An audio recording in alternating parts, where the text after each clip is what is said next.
Well, good evening, folks. It's somewhere in the week. It's some weekday night, and it's Fraser, and this is gin tasting. In fact, it's Tuesday night. I've just worked it out. Nice to have you with us, and welcome to our tasting this evening. And as always, we get a chance to sit back and put our feet up and to savor a gin. So, who are we enjoying tonight? Well, it's Shearwater gin, and in fact, from the Mount Fyffe distillery. And I'll introduce you to Justine in a moment. And just a couple of housekeeping things. First of all, folks, as always, we have an hour allocated. And what we want to do in that time is we obviously want to give you a chance to meet Justine, to find a little bit about Mount Fyffe. We're going to taste her gin in a moment as well. But in order for that to happen, what do? You need a tasting glass. You need to make sure you've got your gin and you've got your tasting note.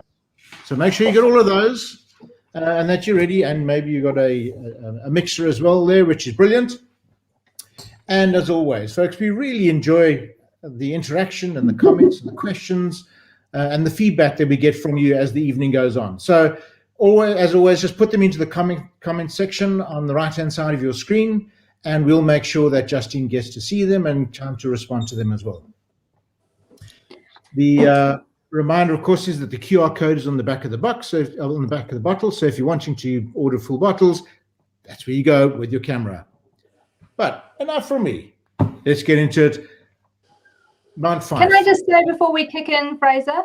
Sure. Laura, and welcome to all of our new members. We've had some lovely new members join this week. I hope they are managing to get on this call. I know you probably don't have the gin in your hot little hands, but this gives you a great idea of what we do each week and how we taste the gin. So welcome, everybody.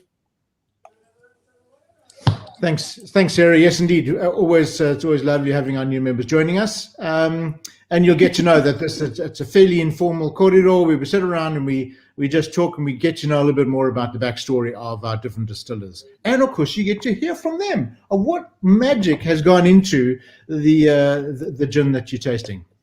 Okay, so a year ago, probably no one heard too much about Mount Fyffe. In fact, you hadn't heard much about Suggestion a year ago either. But nevertheless, here we are. And what have we got? We've got two fantastic gins from Mount Fyffe, but tonight we're going to be sampling the Shearwater gin. And I want to introduce you to the energy and the inspiration and the genius behind Mount Fyffe Distillery. Justine, lovely to have you with us. Welcome. Hello, lovely to be here. That's great. That's quite some introduction. Now I've got to live up to that, haven't I? Dolly, so you probably want to know a little bit about me and why I decided to get into gin. I am from the UK. I'm a POM, and I apologise for that, but I'm one of the good POMs that you do want in this country. And I came here in 2001, midwife by trade. And started working down in Christchurch. And I'll tell you a tiny wee story. I came to New Zealand, and all I thought of New Zealand was that Jonah Lomu's lived here and sheep lived here. So I wanted to marry a Jonah Lomu sheep farmer. So I arrived in Christchurch in 2001 into the city centre and realised, well, there's not many Jonah Lomus down here, and there's no sheep farms in Christchurch either. So I just got on with being a midwife and skiing when I could and tramping when I could and enjoying New Zealand for what it is. So that dream did leave my head for a while. Went to Westport to work as a midwife, and then bought a house. And the day after I bought a house, I met my now husband, who just so happened to be a sheep farm. So he's no Jonah Lomu. He's white as the ace of spades, but he's a sheep farmer from Kaikoura. And the rest, as they say, is history. So I came over to Kaikoura in about 2006, 2007, and we got married, and we have two children, Toby and Jack. They're 9 and 10 now, and they're quite feral boys. We had to do homeschooling with them during COVID, and there wasn't an awful lot of English and maths getting taught, but there was a lot of survival shelters being built. And if anyone's watched Forged in Fire, then these boys went and found some iron, and they built a fire in the sand pit and made knives with the iron that they got. So they're quite feral boys. You probably don't want to hear about that. So anyway, I had my children, and I tried to get back into midwifery after that. That was about 5 years after. And then the Kaikoura earthquakes hit, and I was stuck here for a month and couldn't leave Kaikoura because there were no roads, no access. And it was just in the too hard basket, and being kind of a busy bee and wanting to be involved and loving the farming and loving space. And I think I am from a rural Sussex down in England, but you know, you're on the farm and you've got this view and you've got these botanics around you and you've got something that you're sitting on that you can use. So anyway, this is what I wanted to do, and I knew I wasn't going to be able to get back into midwifery. So I thought, okay, well, what can I do that keeps me out of trouble, that maybe brings in a little bit of money just so I can pay my way, because I'm quite an independent person. But I can work with my husband on the farm and utilize the land. So I said to my husband one day, well, I'm going to milk sheep. That's what I'll do. I'll milk sheep. And he said, yes. And when you go off and do your triathlons and your marathons and everything, I'm going to have to look after the sheep and milk the sheep for you. That's no good. So I went back to the drawing board, came back. Right, well, I'm going to raise cattle then. I'll raise cattle. That's what I'll do. I'll raise cattle to keep myself interested. Same thing. But I love pigs. So I'm going to breed pigs because pigs are intelligent. And that's good. I'll do that. Same thing will happen. And then I finally thought, oh, well, I love gin. I really like gin. I'm going to make gin, dear. I'm going to make gin. Jolly good idea. Know nothing about gin. Don't want to know anything about gin. If you're not there, nothing gets done. Go for your life. Well, that was the start of everything. So I started sort of, I mean, I think we've all had those stories with gin, haven't we? That we, well, I have anyway.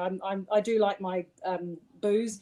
And I think I must have been probably a teenager, got hold of a bottle of Gordon's, downed it one night with a group of friends, very sick for about a week after that, and swore I was never going to touch the terrible stuff again. And about 10 years later, someone introduced me to the Botanist, which was more a botanical gin.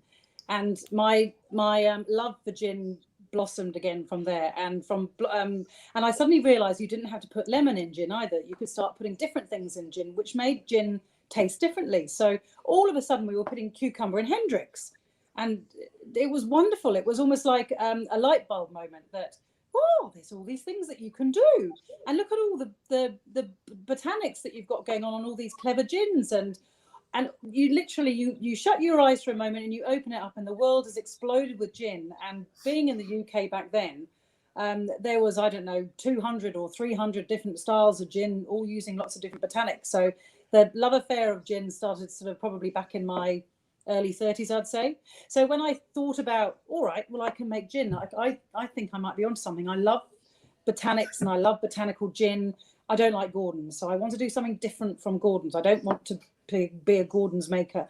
So I went to a Collie Club tea. This was 2 years ago now, just over 2 years ago. And with a good friend of mine, we were drinking Gordon's, and I said to her, we'd had a few, I think I can do better than this. And she said, she didn't laugh. I thought she'd laugh because I thought that would be the end of it. They'd say, I think I can do better. And that was it. I'd move on to something else. I don't know, some other weird, wonderful thing in my head. But she didn't. And we suddenly Googled and started looking at courses and what I could do. So this was 2 years ago. And before we knew it, we were on a plane up to Auckland.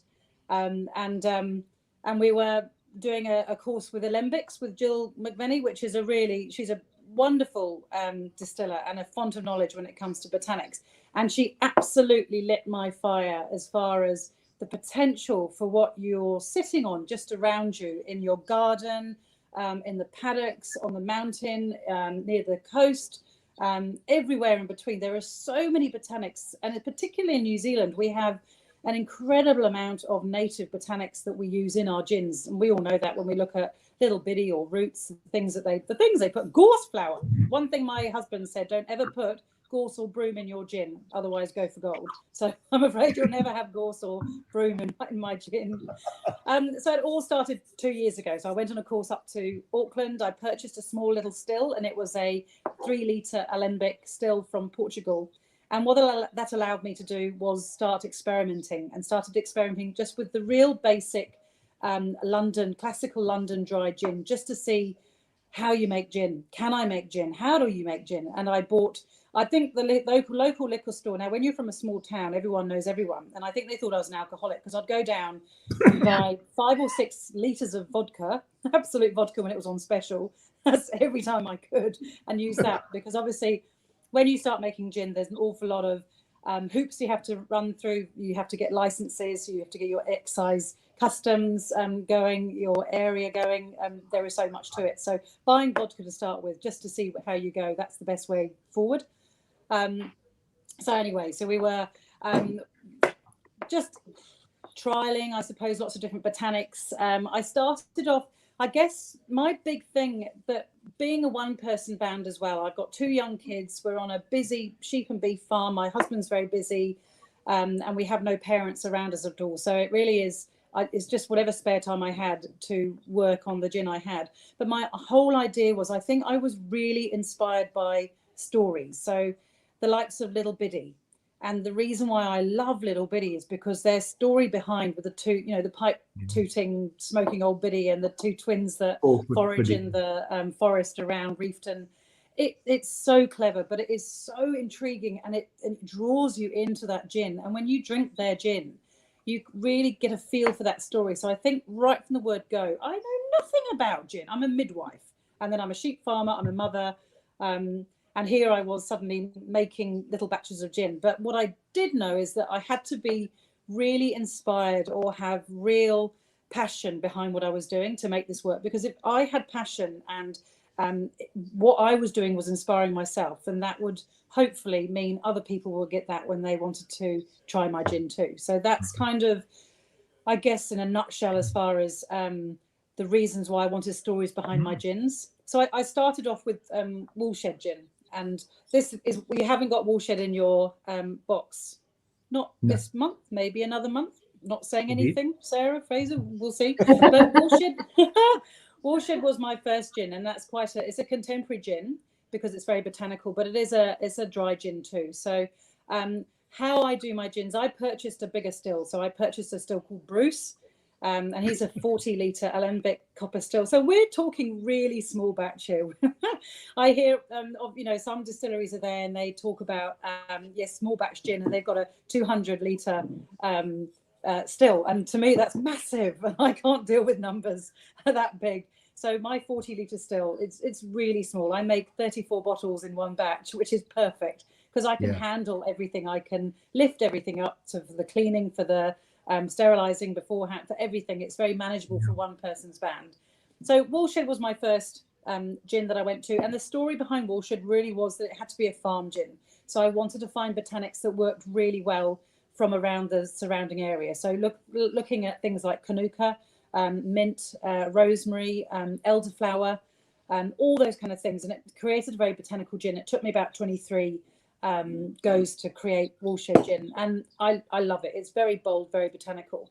And as I was creating this gin, my brother, who's a graphic designer in the UK, he's doing my labels for me. We'd originally settled on Black Sheep gin, and I couldn't get through trademark with Black Sheep, so he changed the whole thing.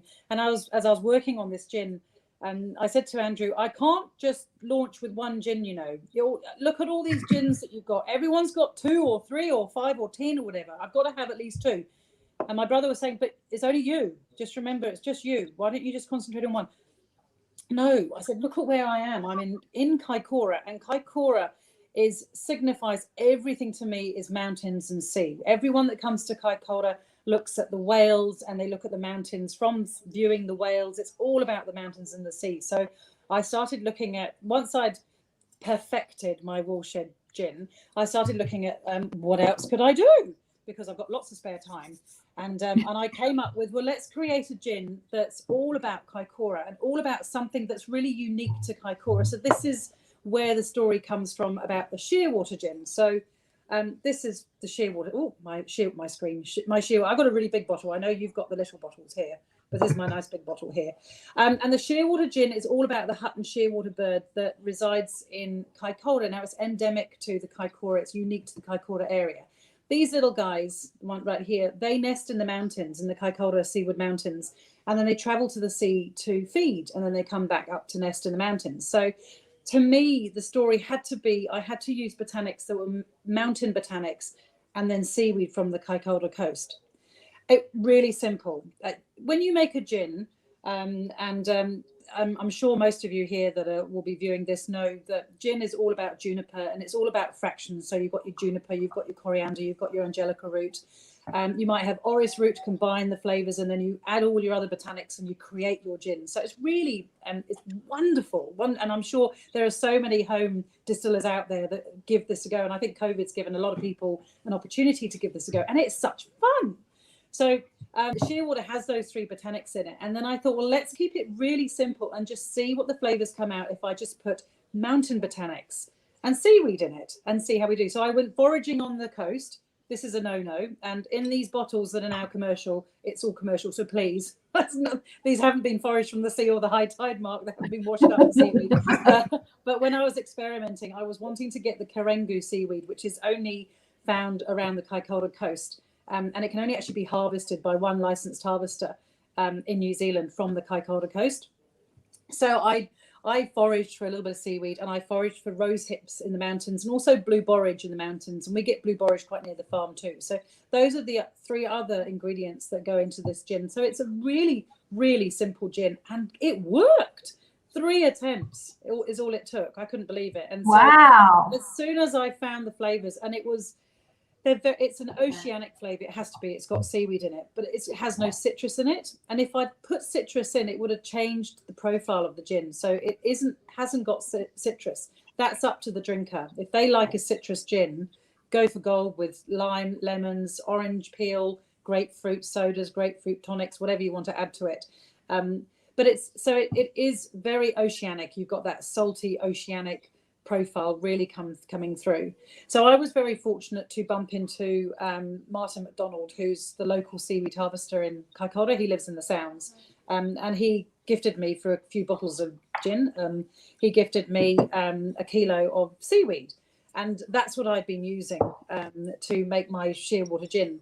I actually gave him a few of these bottles, and I rang him up about a month later, and I said, well, how did you find the gin? And all he said to me was, it's not Gordon's, is it? And I said, that's the biggest compliment I could ever have. Thank you. I don't want it to be Gordon's. and I have to say, Justine, on the nose, you can smell the coast, can't you? It just smells like it. Yes. Yeah. It's absolutely on the nose. I think there's a lot of rose hip that comes through as well. But initially at the start, I've got my 2 children right here with me. Yeah. So I can say hi. You know you can't light the fire. No, you really cannot. I have a 10-year-old that wants to light the fire. It's not that cold. No. Where's Daddy? Where's Daddy? Can you go and find Daddy, please? And can you leave this room? Goodness me. You would have thought doing like a live interview is bad enough, but then I had a couple of children, and apparently the house has just got cold and they want to light the fire. I would say they need a gin, but I can't say that because they're 10. Sorry? He's okay. Can you please wait until he comes back, and then you can sort him with him, please. Thank you. Righty-ho. So yes, back to no, you cannot. Back to the gin. We'll get away from my children. I love how a mother can always multitask and literally have 2 conversations going in one sentence. Love it. I tell you what, though, I was on the phone once. And my children started playing up, and I completely forgot I was on the phone as I started chatting with them, because one of them had hit the other one over the head and had injured the other one quite badly. So, and I let rip to reprimand them and to send them to their individual rooms, and it was all caught on the phone because I was still on the phone, which isn't very good, is it? So I'll have to mind my P's and Q's. We probably need to drink, actually, don't we? Yes. So I don't know whether you've charged your glass or not. I've got a glass. Yeah, well, I think we've got a few comments coming through, Justine. People are saying totally can smell the seaweed now that you mention it. And I agree, Nikki. I can smell what I thought was seafood. Well, I hope you love seafood, Anne, if that's what you're smelling. She says it reminds her of the beach. So I think that's a good compliment. And then here's the ultimate compliment for you, Justine. Sure is better than Gordon's. Yeah. Love it. Bingo. It certainly is. Mission accomplished. Well done. Yes. Yeah. So, I mean, I don't know. You guys might well have already tried your gin samples. If I was always going to try, and I'm sure you guys also know how to trial gin, but to me, I would always start with just a straight shot of the gin. So this is what I'm going to do. Now, I'm British, so I use an ice double because we don't do things by halves. And I do have ice in it because I do think just a little bit of cooled ice will just bring the temperature of the Shearwater down. And ice and a little bit of water will open the botanics up. And it's really interesting when you do trial gin and you're tasting gin. Having a neat sip of gin is one thing, and then just add a little bit of ice or some water. and it opens the botanic so that the taste becomes a little bit different. So I like a nice broad rimmed glass, because then you get that nose in, and you do get the nose of the shearwater coming through. To me, it smells of ocean. It's very on the nose. It's very salty. It's very oceanic. There is a delicate flowery tone coming into on the nose, but I know that because I know that the rose hips are in there. But it's really interesting, because I did not smell the rose hips until you've named them, and now I can smell that. I couldn't quite put my my finger to it. Yeah. When I was initially tasting it. So rose hips, now this is briar. This is what's, and it grows all over the high country. It's a weed, but it has the most delicious, rose hip is a delicious little seed that we pick when the flowers have gone. And I harden them. So I pick them in sort of April, May time. We go over to the Clarence, my family, and I think we'll start doing some forward drive trips over there so we can get more rose hips as the business grows and as I need more to make more gin, and barbecues and shearwater gins on foot. So if anyone's interested, let me know. April, May, we'll be heading over to the Clarence. It's an amazing trip. So I pick all these rose hips, I dry them, and then I have to put them in a blender, because the actual rose hip when they're closed is just a solitary little rose hip. But if you blend it, the skin will come off, and you've got to take the little pips and all the little hairs inside the rose hip out. Otherwise the hairs will go through into the gin, because the skin has the flavor, and it's a beautiful flavor. And it goes really well with seaweed. Just the pair of them, just having, I look at a gin and I think, okay, well, if I can make the perfect balanced tree, then I'll make a good balanced gin. So when you're thinking about making a gin, think about a tree of life, so to speak. So you've got to, in your gin, you've got to have the roots and the earth. You've got to have the trunk and the bark. You've got to have the twigs and the leaves and the berries and the flowers and the fruit. And if you have all of that in a gin, you can't go wrong. So for people that are just trialing it and seeing, can they do gins, give it a go and think of a tree in your head when you look at all the botanics around you and see what types of what you're going to get. Right, so I've tried this. I've got this on the nose and I've had a jolly good taste of it. And it's definitely seaweed and it's definitely salty, but this is a predominant flavour. This is why it's called a contemporary dry gin. And actually, just talking about dry, and I'm sure other speakers and other distillers have talked about it. The reason why it's dry is because my copper alembic still called Bruce, I steam infuse my botanics. So I start off with ethanol or neutral spirit in the base, and then I have my botanics in layers above where the water sits. I don't macerate any of the berries or the botanics. Would you excuse me 1 minute? You might hear my children starting to pick up on boys. Please, please. Thank you. So sorry. It's all right. Whilst you're sorting out the children, we've had somebody in Facebook land saying, "Yay, we can come and help forage with you as part of our tour around the countryside." So excellent. Sounds like we'll be there in busloads. Excellent. Well, email me ginrocks at mountfyfedistillery.co.uk or NZ rather, sorry, and I'll get your message. Right, so we need a drink, don't we? Now I like to garnish. Now with shearwater, I do think a cucumber. Shearwater is really good with anything to do with salad. So if you think of salad, think of shearwater, or think of shearwater, think of salad. So capsicum is amazing in gin, but a simple cucumber is fantastic. Anything you could put, melon, watermelon, all those types of melons work really well in this shearwater gin. I think because they're quite delicate flavors. If you came in with quite a heavy botanic like rosemary or another garnish that was like, I even think a lime is almost too overbearing for this gin. You'll lose the oceanics, you'll lose that kind of the saltiness or the subtle ocean going on with you. So it's definitely keep the garnishes quite simple. Cucumber, and I also love basil. I don't know who else likes basil. Fresh basil, the most amazing garnish for gin. And I'll leave it up to the viewers what you like. I could try a grapefruit soda. Now, for those people that don't like tonics, East Imperial do grapefruit soda, and I tried it. I sent my gins up to mixologists at East Imperial to be paired, and they came back with grapefruit soda and grapefruit tonic. these are just the two. I've got 2 little things like here, and they absolutely rocked in this gin. This was quite a new discovery, so I'm quite excited about this. But the Mediterranean would go really well in the Shearwater as well. And this was what was in your box. So I'm going to open the Mediterranean. Brilliant. Because it was in our box. And that's what we're doing. Whilst you're doing that, Justine, one of our members would like to know, how did you know that rosehip would go with seaweed? I didn't. It just sounded good. And if you think of the tree of life, you're going to have your sea. I don't actually know, where does seaweed come into the tree of my botanical tree? I'm not too sure where seaweed comes.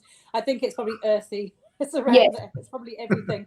But it's probably the leaves. I mean, it's the ocean leaves, isn't it? So if you're in the ocean and you look at seaweed, it's all the twigs and the branches. It's everything from the root of the seaweed right through to the floating around in the salt water. So it probably encompasses a lot of profiles of botanics in that seaweed. It's so rich. Rose hips they're sweet, and they can be quite caramelized as well. So as soon as you infuse the rose hips, or as soon as you distill rose hips, they come through quite caramelized. The sweetness comes through. I also put blue borage in this gin too. Now, blue borage is another mountainous botanic that I use, and it's a native. It's also a weed. It's prolific in the high country, and it's horrible to forage for. I have to say, you've got great big long spiky things, and that's only the flowers I'm after. And I painstakingly pick all these borage flowers. So if you want to know what I'm doing for vast chunks of March and April, I'm picking as much blue borage as I can, because you can pick an ice cream container of blue borage and you can use a quarter of that ice cream container in one batch of shearwater. So I pick an awful lot of blue borage. It's very boring, but it makes a gin, so I feel I have to. So this has got everything that I like in a nice gin. Excuse me whilst I have a nice big taste of this. And I'm also keen to know, what does blue borage taste like? It adds that sweetness. I think it goes with the rosehip. I think the two of them pair up really well, so they work well together. The rosehip's got that caramelized, it's a deeper sweetness that comes through. The blue borage is very delicate, and it also is very perfumed. So if you smell a blue borage flower, it's incredibly, because it's the flower, whereas the rosehip is the seed. So the flower is so perfumed, you almost, I think it adds that kind of nose to the gin as you then start drinking the gin too. And it's a lighter sweetness, that perfumed flower. It seemed to just work. As I'm tasting it, Justine, and excuse the crudeness of my analogy, but I get the seaweed straight away, and I get the sweetness coming through from the rosehip, and then there's this slight sort of talcum powdery kind of following, and I imagine that's the blue borage, is it? And not talcum powder. It's not talcum powder as in, it's like powdery is what I'm trying to say. It's a floral powdery kind of. Is anybody else tasting that, or am I just mental? Could be mental. I think no. Look, I mean, when you taste gin, everyone has such different taste buds that you might get something from a gin that I don't get something from a gin, that someone else gets something completely different from a gin. So I would imagine that what you're experiencing probably is the blue borage right at the end coming through, because I have known, and as I've asked, I don't think I'm very experienced. Like, I've been in this game for 2 years. I launched 3 months ago. I don't know. I have a lot to learn, and I'm developing my palate as I learn, which is really interesting. So I'm starting to get different flavour profiles with different gins, and also in this game you tend to do lots of bottle swaps with lots of different distilleries. So again, I can sit down an evening with maybe 5 or 6 gins and just taste. I'm not talking have big glasses of gin and getting blottoed, but I'm talking about, just really trying to define their profiles and see where your profile sits within it as well, and see whether you're picking up what they're saying on the bottle is what you're picking up too. It's so subjective, gin. I remember someone saying, okay, we want to know, I think it was the Gin Zealand group on Facebook, and they wanted to know the best low price gin, middle range price gin, and a high price gin. And I said, I think it's so hard to say, because I think all gins, everyone loves all gins. Some love more gins than other gins, and other people like other gins than the other gins. They're all good. It's really hard to just focus on one gin and say this is the best gin in New Zealand. It's really hard to say that, I think. But I think also, entering awards, and sending my gins off to awards to get feedback. I'm not necessarily looking for accolades, because I think that probably comes with more experience too, but also it can tell you that you're on the right path. But I want the feedback from these judges, these master distillers, the judges that really understand profiles, and it's blind tasting. So they don't know whether they're tasting. They might have a range of 5 oceanic gins.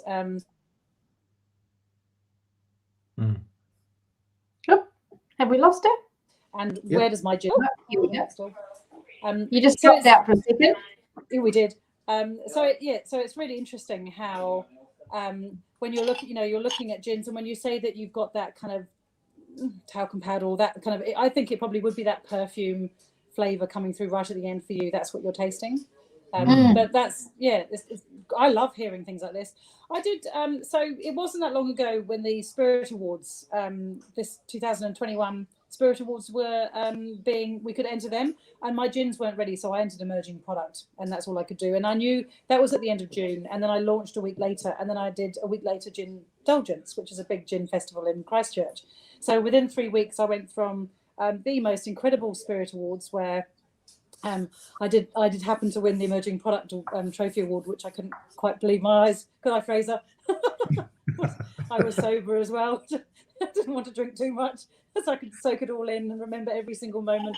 But to go from something like that, which was so, I was incredibly humbled and so proud to have put a couple of gins up, and they were recognised as, it was story inspired. They'd recognised that the story and the inspiration that I had to create these gins were being recognised, and that was so wonderful for me. I'm a one-woman band. I have no one else. It's just me, and I just thought I'd make gins and sell them. Well, it's so much more than that. Having launched, goodness me, marketing, social media, accounts to make the books balance, which is always tricky. And you never stay static. So if you ever hear a distiller saying, "Oh yes, I've made a batch of gin and I'm just going to stick with that," they don't stick with that. They want to refine it. They want to try different things. What if I just add a little extra juniper or something, or maybe just a little 5 grams more of lime? I wonder what that would do to the gin. They're always twinkering or tinkering with it. So going from the Spirit Awards to then launching in Kaikoura, which was really wonderful to do, and then going to Gin Indulgence. Now that was the highlight, because I had gins for everyone to try, and all these people were coming to try these gins and giving me their honest feedback. And actually, the drunker they got, the more honest the feedback, which was great. And I lapped it up. I completely lost my voice over the 2 days because I talked and talked and talked. But it was so interesting to listen to all these people with all their different taste buds and all their different profiles and what they're getting, and they'd try it neat, and then they'd try it with a little bit of tonic or a little bit of soda and how it changed for them, and then they'd have a drink, and then they made me come back and they'd buy another drink, and it was like, oh, okay, you liked it, that's great. Then they'd come back at the end and they'd buy a bottle. It was like, oh, brilliant. It's the little things. It's so rewarding, isn't it, for you to hear people saying how much, like you've put literally your blood, sweat and tears into making a gin, and yes. To then have somebody come back and say how much they love it. It meant heaps. I bet it did. You have the comments like, I started here and I'm going to finish here because you got the best gin here. And it's, that's one person out of 500, and they probably got their best gins there. But it was just having just one person. That's all it took to make me feel it's okay. Absolutely. I think also, I have, my children, they're young. I'm quite a driven professional person with midwifery, and then, stopping to have children and stopping to become a farmer's wife. And yes, I support my husband with everything that I can, but I wanted to prove to my children that if you have a dream, or if you have an inspiration to do something or try something. Now I'm 50 and I'm well over, I'm about to go and run a city multi-ultra day marathon down in Queenstown in February. So I'm trying to do this as well as make these gins, which is a bit silly because I probably am burning the candle at all ends. But I wanted to show my children that if you have inspiration and passion, you can achieve things, because people will feed off that too, and they'll see that. And I think, my gin, it really is, it's a one-person band from the word go, from foraging through to distillation, through to bottling, and then the labels which have been created by my brother, putting the labels on by a bespoke label applicator machine, which is basically 4 pieces of wood and 2 nails. So those labels go on perfectly every time. It's worth hundreds of thousands. You could patent that. You could totally patent that. I really should. Because I'm only doing 34 bottles at a time, I think it works really well. If I ever get a bigger still, we might have to rethink. And then the boxes. So I make my own boxes. I think you can see one just behind me, just here. So I make these boxes and package the gin in the boxes when they get shipped out. So Brilliant. it's all made with lots of love, care, and attention, and I love it. I have a little tear every time a gin bottle leaves my distillery. Well, that's a little jump of joy. I think just looking at the comments here, you have been inspiring people. There's quite a there's a bit of a thing going on in the comments here. So Cordula started with capsicum and melon as a garnish is the best suggestion. Thank you. And I totally agree. I'd never thought of either of those as a garnish. So I'm super excited come rock melon season, because I am a rock melon fan, and honeydew melon. They will be beautiful there. Honeydew goes so well with shearwater. Another thing, I think that is that getting that little bit of citrus in the shearwater. So orange peel, I often just slice off a little bit of orange peel, and that goes really well in the shearwater. That is a sweet citrus, I think. And so then what ensued is, Justine, is there's a bit of a debate over who likes cucumber and who doesn't. So it's divided, I'd have to say. It is, isn't it? There's a few, I don't like cucumber or melon at all. I'm sticking with the fever tree. But however, I think return to order. We'll try the capsicum though. Then Cordula says, okay, I'm not the only person who doesn't like cucumber. Well, that's good, because I always feel like a bit of a weirdo against my gin loving friends. Yeah. So I rarely put cucumber in my gins these days. I like to trial lots of different garnishes. The Woolshed gin, which is my other botanical gin, capsicum in Woolshed completely changes the profile of the botanics, amazingly enough. So when you have a Woolshed, you get hit very quickly with Kanuka and mint, and elderflower sits at the back because it's quite subtle. And when I add a couple of sprigs of capsicum and stir them around, elderflower comes to the forefront, and at the back the Kanuka and mint hit. But the elderflower is the predominant botanic, and it's incredible. And I don't know how that works. A mixologist showed me that, and I've been wowed ever since with capsicum in Woolshed. So and is it an amazing salad? Is it a specific colour capsicum that we're talking? Do we have to have a specific colour? Red. No, just the capsicum. I think it must be the enzymes in the capsicum changes the profiles in the gins. We had red, but red's sweeter than green. Yeah. Yellow would probably work well, and I think it's the sweetness in the capsicum that you're wanting. So the reds or the yellows, I'd say, rather than the greens. Yeah, I would say the green would be too sharp, wouldn't it? Yeah, it may well be. Yeah, I haven't tried green. I should. And then look at this one. This is lovely, Justine. Cordula says, my lips are salty. Seaside. Isn't that lovely? Isn't that lovely? I'll just take another sip. Yeah. Okay. Another thing that the shearwater, I'm sort of been looking at lots of different kind of things. So I think along with something like grapefruit soda, which I love, I was introduced to chi, and I don't know if anyone else has been introduced to chi, but this is an incredible addition to what you can add to and garnish your gins with. It's a herbal.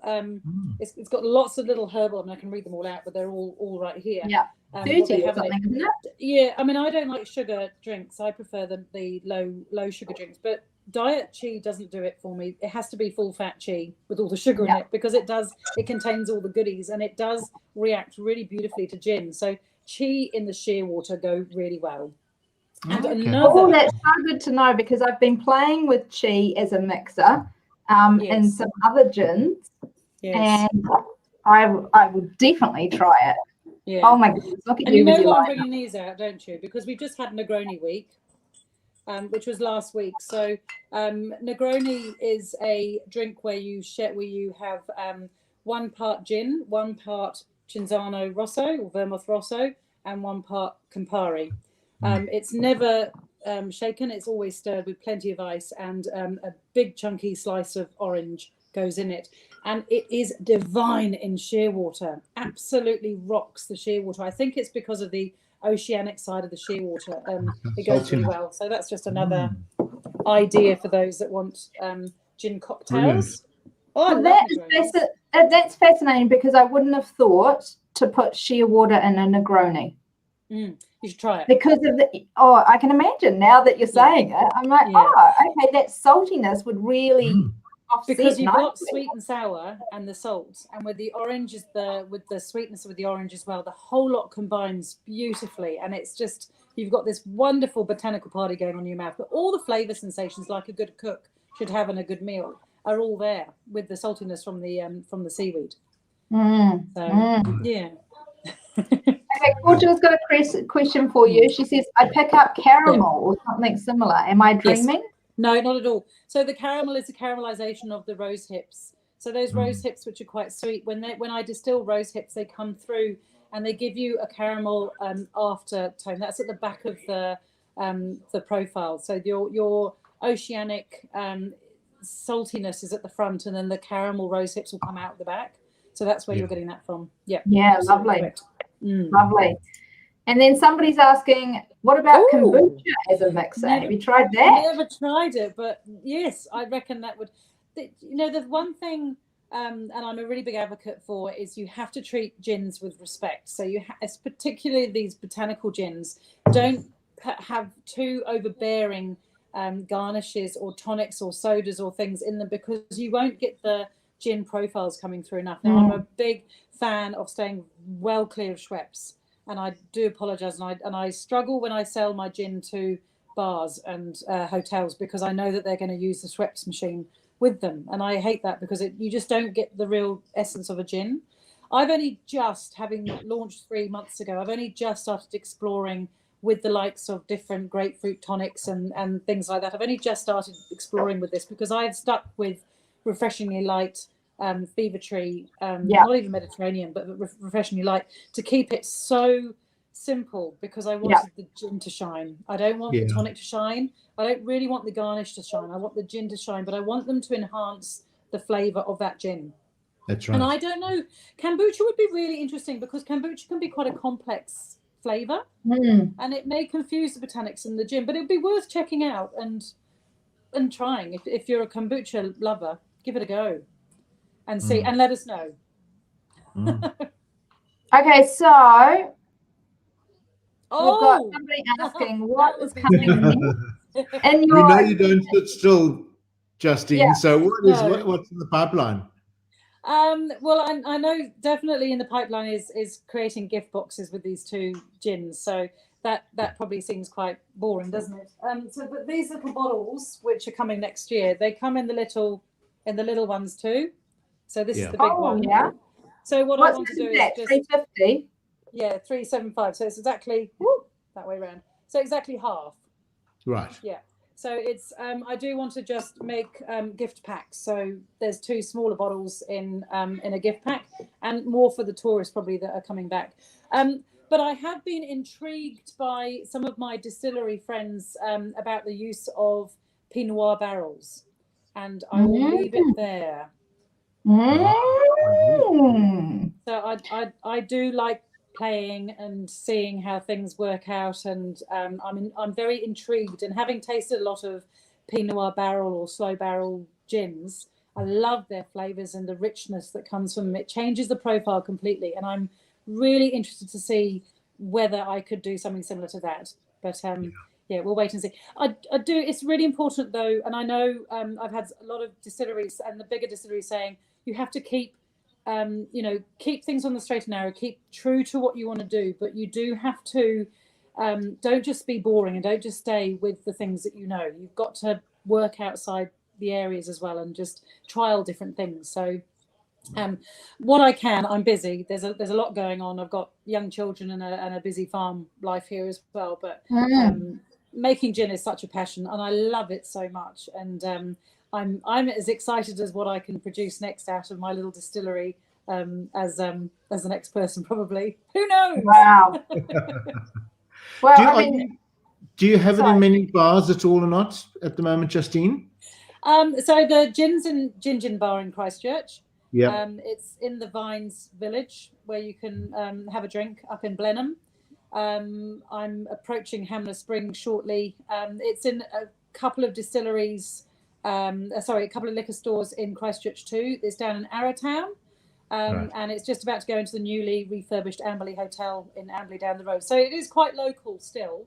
Yeah. And look, to be honest with you, a year ago, I met up with the marketing man that just was interested. They'd heard that there was someone in Kaikoura making gin. And I came to him and said, yes, no, I'm going to make gin, and it's going to be for Kaikoura and for tourists that pass Kaikoura. And he said to me, do you think you should maybe think about Christchurch and maybe just getting your gin to Christchurch? No, I couldn't do that. No, I'm just going to stick with Kaikoura. When I launched, of course, it was straight away as realizing, if you're, I can do this off the bare bones of my arse, but you need to market it. You need to get your gin out there. You want people in New Zealand to buy your gin. You want the feedback, and you want to continue expanding and creating and getting gin out there so people can, you can buy gin from you guys, Suggest Gin, but on my website, and also there's a few liquor stores now. It's slow. I'm not exploding into all of the super liquors or Liquorland because that's just not me. I'm a pretty boutique, very small batch gin, and so I'm only going to go into maybe 1 or 2 liquor stores in all the major towns, but it's a slow development, and it has to be slow because it's only me, and I can't bite off more than I can chew. And if I suddenly had it in 10 places, I wouldn't be able to produce what I needed to, I don't want to upset people too. So I'm just feeling my way. It's really, it's such an exciting time because I never in a million years thought I'd be doing this. This is living the dream, finding a passion and following it through, and it's working. And I love it, but I never want it to dilute too much. I've got to stay true to the quality and not quantity. So it will filter out slowly, but I love this journey. It's fantastic. Well done. And I guess the comfort is that you do have a national reach now through suggestion, because on our site we've got both the Woolshed and we've got the Shearwater. So I saw someone asking earlier, where can they get a bottle of the Woolshed? And we do have some. We got some in stock, so we can send it straight out.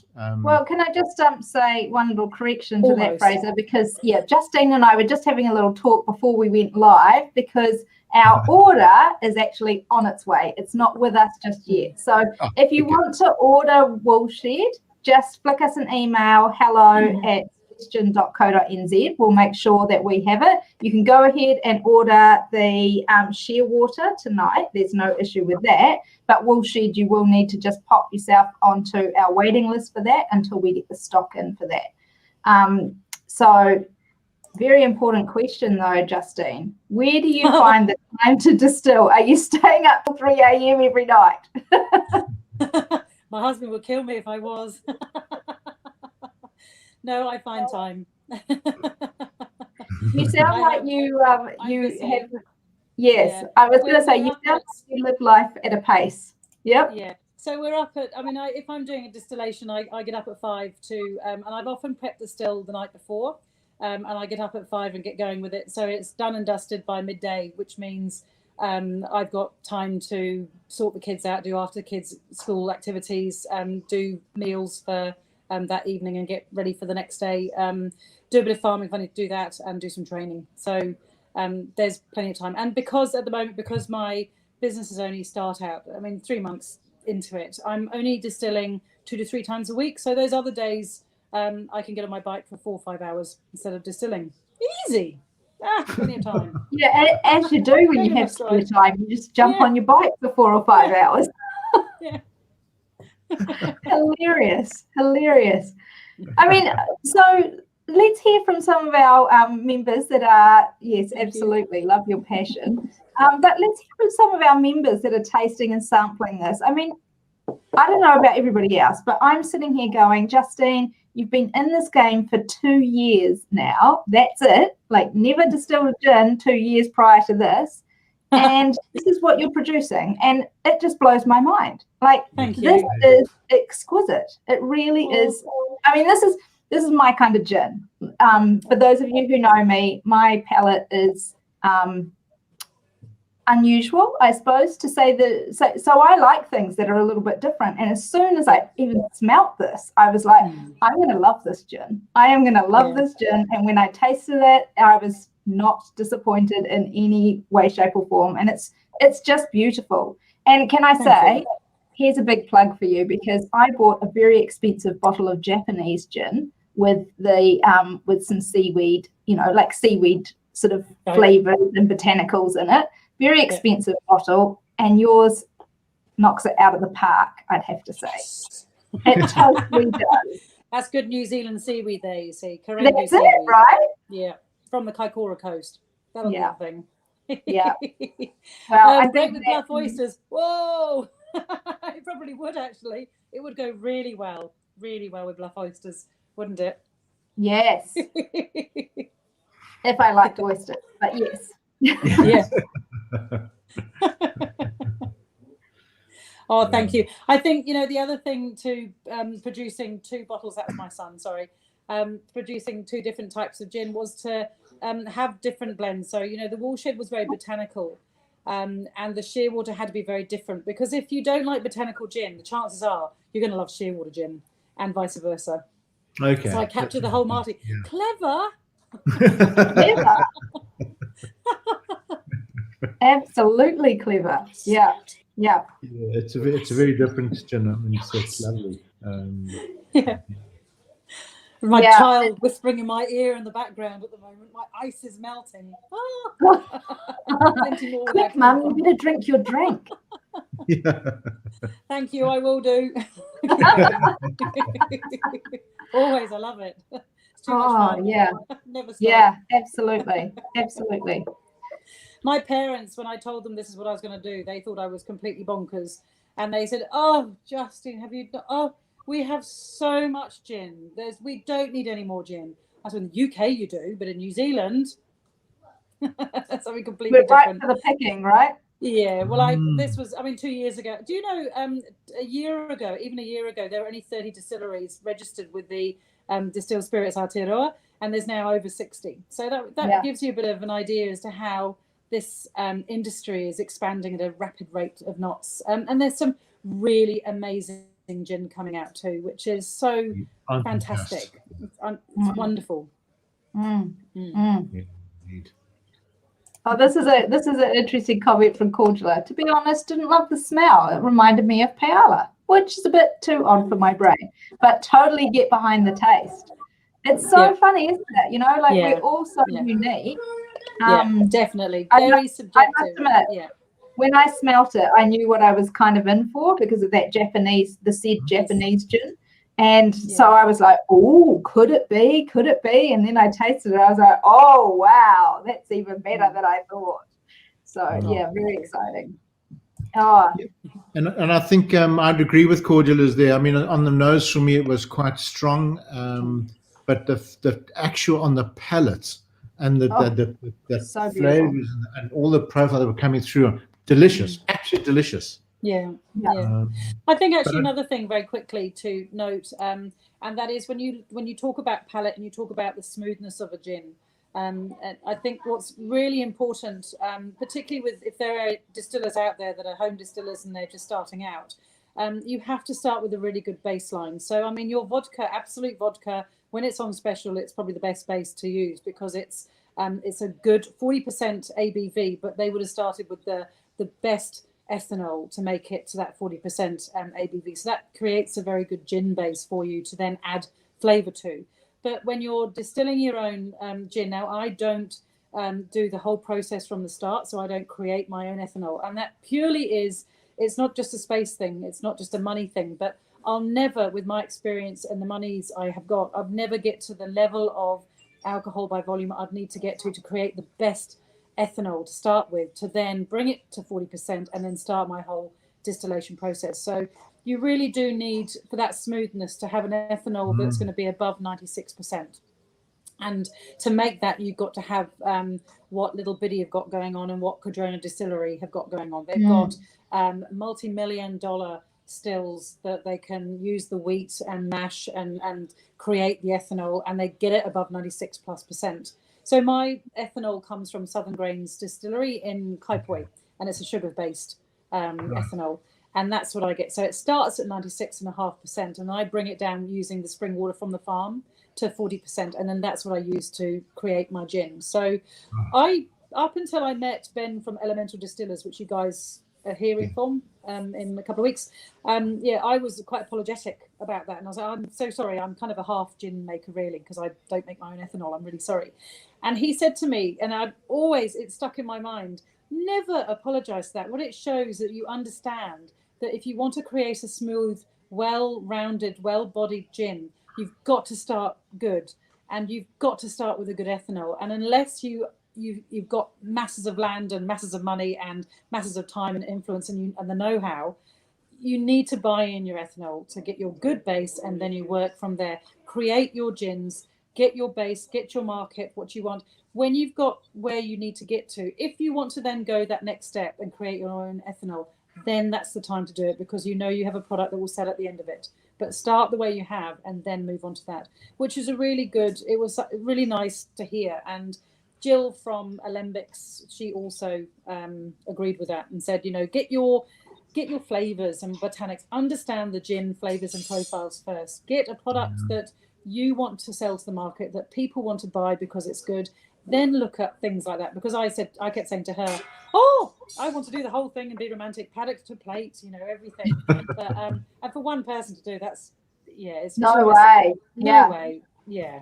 So I've got to be realistic with it. So really? Certainly you don't need to apologize at all, because I think you're, like Ben's advice was very sound, wasn't it? A good base produces a good gin, right? Absolutely.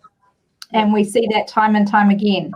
Well, Justine, we are just about at the top of the hour. Oh, crikey.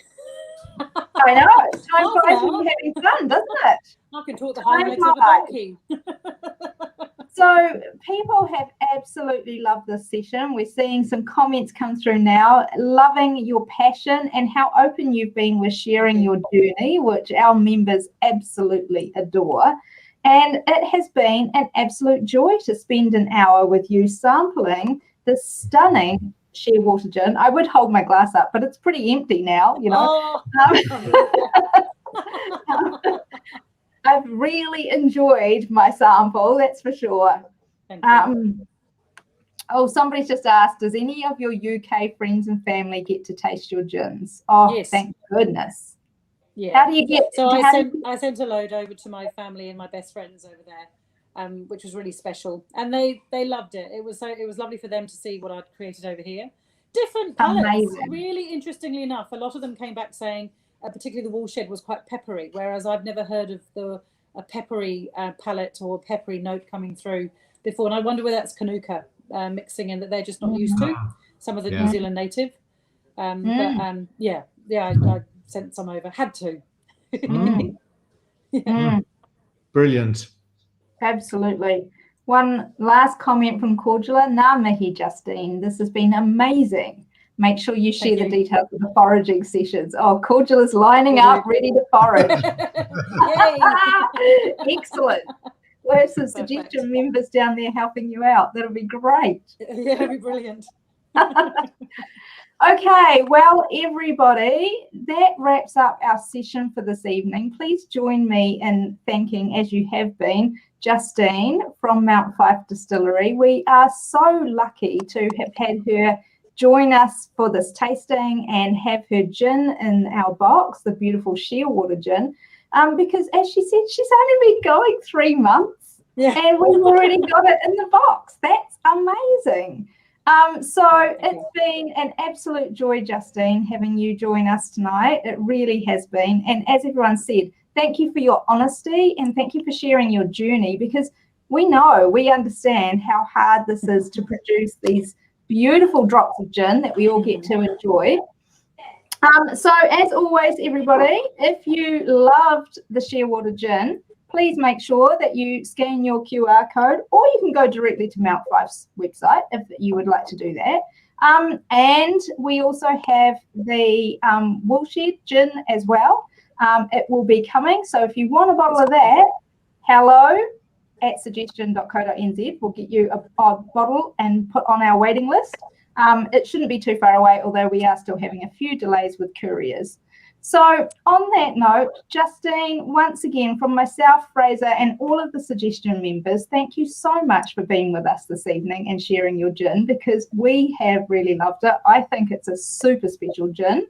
And, you know, I'm going to keep enjoying it. I can tell you that. Oh, so thank you so much. I really enjoyed it. I love talking, but I really love talking about the story because it's inspired me so much. I just love doing what I do. So to share it is great joy. So thank you very much for having me on, and thank you so much for inviting me to become part of Suggestion. It's been a pleasure. It really has been. Absolute joy for us as well, Justine, and we hope that this continues for a very long time. All right. So everybody, that's us for this evening. I get to say the last word tonight, which is unusual, isn't it, Fraser? However, I do have to ask Fraser, is it that we have our bureaucrats gin next week? Yes, we do. So right. Can I just say for a moment, folks, next week, the gin next week, John from Bureaucrats, when we spoke about this gin, he said, oh, we've got a new gin. We haven't really settled on a name yet. And so I said, well, we're talking about it. In fact, it was actually Darren who said to us, well, what if we asked the members? So I went to John and he said, oh, yeah, great idea. So here's what it is. You've got the gin. At the moment, it's titled Cucumber, Mint and Lime. And lime, yep. And lime, yep. But they're quite keen to hear if you've got any suggestions of what they should be calling it.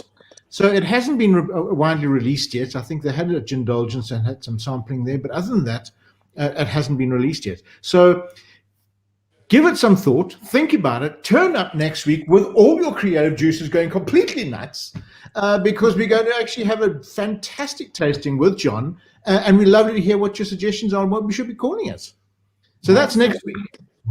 Absolutely. All right, and that is Wednesday night next week. All right, yep. Fantastic. All right, so from everybody here to all of your whānau, be safe, and we hope that you have enjoyed this evening's tasting. It seems like it from all the comments that we've had. Thanks again to Justine from Mount Fyffe Distillery for sharing She Awarded Gin, and we will see you next week. Ka kite anō.